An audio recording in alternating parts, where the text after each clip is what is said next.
আসসালামু আলাইকুম ইব্রাহিম।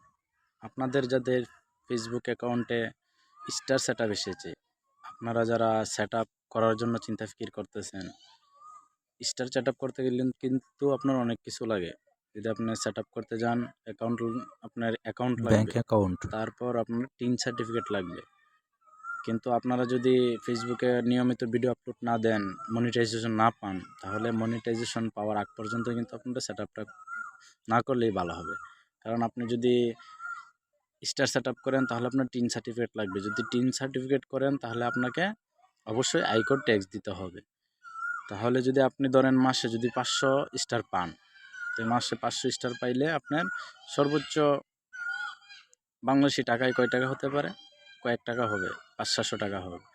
এই টাকার জন্য যদি আপনি মনিটাইজেশন পাওয়ার আগেই সেটআপ করেন অ্যাকাউন্ট, তাহলে কিন্তু আপনার অনেক ধরনের সমস্যা হতে পারে। তাই এই সেটআপগুলো করা থেকে বিরত থাকুন।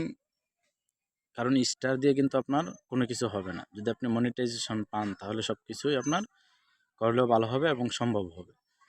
তাই যাদের স্টার সেটআপ আইছে তারা অতি তাড়াতাড়ি এই অ্যাকাউন্টগুলো সেটআপ না করলেই ভালো হবে। আপনি নিয়মিত ভিডিও আপলোড করেন, যদি ফেসবুক কোম্পানি আপনাকে ভালো মনে করে তাহলে আপনার মনিটাইজেশন দিবে। মনিটাইজেশন দিলে আপনি অবশ্যই অ্যাকাউন্ট সেট করবেন এবং টিন সার্টিফিকেটও করতে পারবেন। আর মনিটাইজেশন পাওয়ার আগে যদি আপনারা স্টার সেটআপ করার জন্য টিন সার্টিফিকেট করেন, আপনার কিন্তু সরকারে আপনার কাছ থেকে আয়কর ট্যাক্স নেবে। তাই আপনি যদি ইনকামই করতে না পারেন তাহলে আয়কর ট্যাক্স দিবেন কিভাবে? তাই আসুন, ফেসবুকে কাজ করতে হলে অনেক কিছু নিয়ম কানুন আছে, আপনার মেনে কাজ করতে হবে। নিয়মিত ভিডিও আপলোড দিন। আপনি আগে মানুষের মন জয় করেন, তারপর অ্যাকাউন্ট সেট করার চিন্তা ভাবনা করেন। সবাই ভালো থাকবেন, সুস্থ থাকবেন।